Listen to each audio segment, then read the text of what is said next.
Well, hey, what's going on? My name is Freed, and this is Freed's First Time Whiskey Reviews. And if this is your first time, I'm just an average dude that likes to review whiskeys and then put a song to it. Sound cool to you? Consider subscribing or give me a thumbs up. That would be greatly appreciated. Now, today we're checking out a fan favorite, at least is one of mine, and it's a little second iteration of it, the Glenfarclas 105. You've seen this, you probably had it, you've probably been through multiple bottles of it, but I happened to come across the Taiwanese release of the Glenfarclas 8-year-old.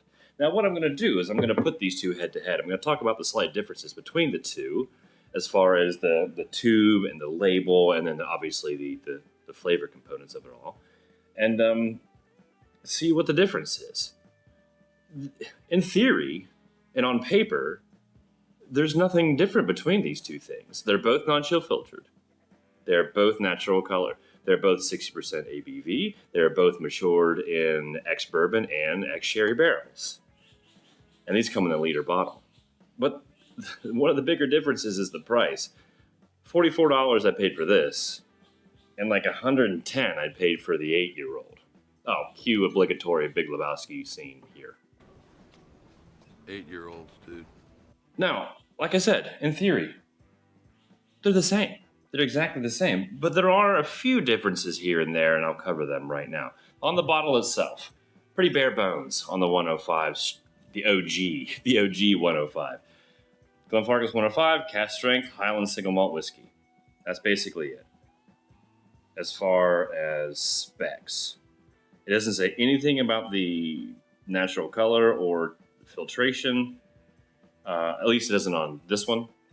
But on the back of the tube, it just has a little bit of a history about it. It was the first mass-produced cast strength, or first distributed cast strength whiskey as a Christmas present. Then blah blah blah. Now the 8-year-old, the label is so busy, it's going to give me a seizure just looking at it. It's really difficult to read the white lettering on the red and gold background. But I do like the gold. Well, that's more of a copper border around it. It's kind of rad. But this label says Glenfarclas 105, sherry cask strength, non-chill filtered, aged 8 years, Highland single malt Scotch whiskey, bottling year 2018. So that's a little bit more information. And the back is all in Chinese because, like I said, this is a Taiwan release only. So any information that's on this, it's all Chinese to me. So, is there a difference between these two things? Because this is supposed to be between 8 and 10 years old. Now, this doesn't have an age statement, obviously.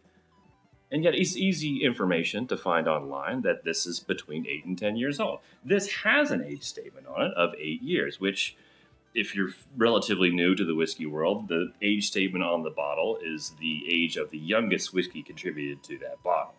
So, kind of could be the same. 8 to 10, 8 to 10. What do you think? I don't know. They should taste the same, shouldn't they? Shouldn't they? Shouldn't they? Well, fun fact, they don't. they don't. But my main gripe is the bloody price difference, man. Like a $60 price difference?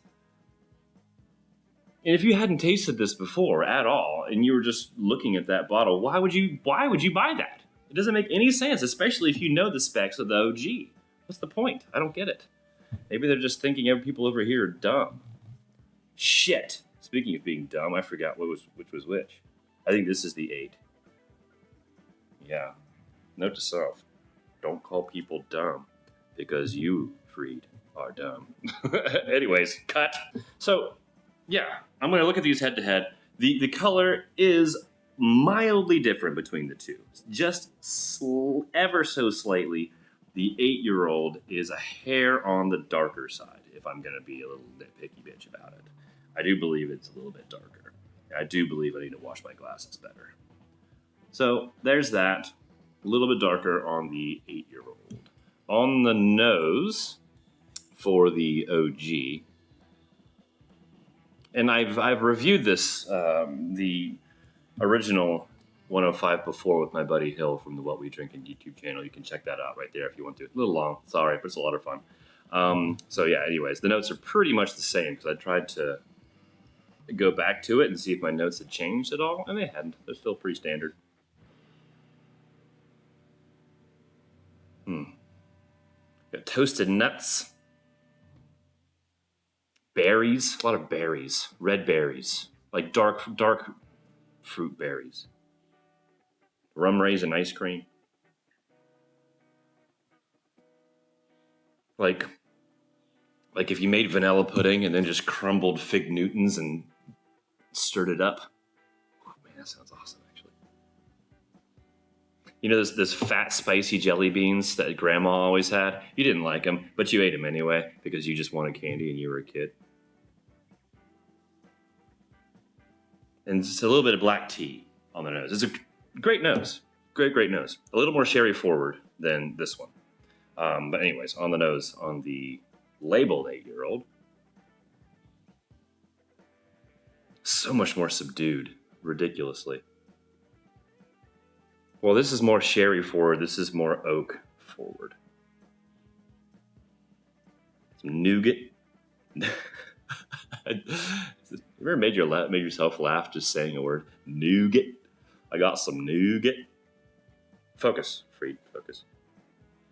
A little bit of milk chocolate with that nougat, so it's essentially a Three Musketeers bar. Those are good. I've realized that a lot of my tasting notes and nosing notes are candy related. I wonder if there's a reason for that. Anyway, geez, man, focus. Yeah, it's like I said, it's far less sherry forward than the other one, and just very subtle oak with a little bit of spice to it.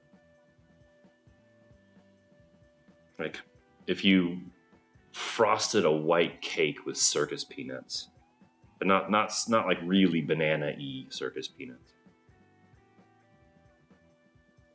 I mean, both of the noses have their merits because I'm a nose guy and I love me some nose. And if you want a more sherry punch on your beak, then the OG 105 is for you. But if you want a little bit more balance, a little bit more subtle, a little more oak forward nose, then the 8-year-old is your man. Now, only one thing left to do on the palate for the OG. It's a little punchy. I mean, you know what you're dealing with. You're dealing with a 60%er, so it lets you know that for sure. Like a punchy fruit cake.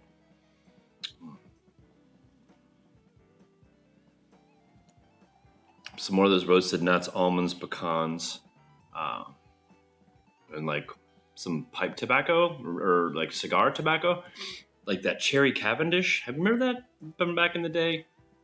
Back in the day, like you were with me. There was like this shop in the mall that I used to frequent and called Crumb Bakers, and it had a whole lot of pipe tobacco there. And one of the ones that I would always enjoy smelling was one called Cherry Cavendish. And that's what I'm getting on that. Very nostalgic nose as well, which is one of my favorite notes ever to get in whiskey. Nostalgia. Man, I love this stuff. It's so good. And for the price, well, the price that I get it, you really just can't beat it. It's just...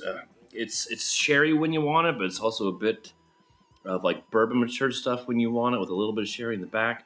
It does everything I need it to do, and I really, really dig it. I've never been an age statement whore honk, so that doesn't bother me all that much. Now, to the age statement.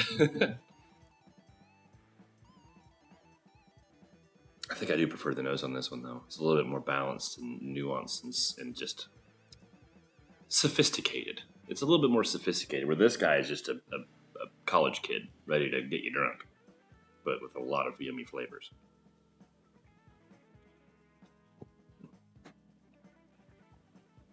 Okay, so the oak spice, as I mentioned on the nose, completely replaces the sherry pop you get initially from the OG 105. A little bit of cinnamon hard candy. The barrel usage. That's one thing my brain keeps coming back to. The barrel amounts are perfectly balanced. Like you get the bourbon barrel and you get the sherry barrel. This one I'd say it's more 70-30, more 70% sherry, 30% bourbon barrel to me. But with this one, it seems like a pretty damn near 50-50. And that is just right, because I feel as if my palate is starting to evolve, and sherry whiskeys are starting to not hit me the way they used to. Has that ever happened to you? I mean, I started off with smoky stuff, and then I went to sherried stuff, and now I'm kind of leaning more towards just straight up bourbon barrel matured, just letting it be as natural as possible without any outside influence besides the simple barrel. Flat Coke. Still some of that vanilla cake. And there are similarities, don't get me wrong, there are similarities, but the 8-year-old seems to be a lot more, sorry to keep repeating myself, but a lot more balanced and a lot more oaky and bourbony than the OG. If I had to put a preference to it, all things considered, price being one of those things, I think I would stick with the OG 105, although this is quite nice and I would recommend it to people if you're into a more oaky sherry bomb, if that makes any sense. Now, if you had watched my previous review of the Glenfarclas 105, I paired it with Michael Jackson's Off the Wall 1979, because man, that bass line. Ooh-wee. When the word is on your shoulder. Love it. So I felt it fitting to continue with the old MJ theme with the 8-year-old Glenfarclas, and I picked, I think it's when Michael Jackson was 8 years old, Dancing Machine by the Jackson 5. At the top of a coin, she don't lie. Yeah, she knows what she's doing. She's super bad now. That's the good stuff there. I call that bubblegum funk. Funk from children. Yeah, so that was cool. I enjoyed myself. And if you ever find somebody that happened to smuggle one of these bottles across the border, give it a go. I can't imagine what kind of markup they would put onto it, but you never know. You might like it, or at least get a pour of it. Convince them to pour one for you.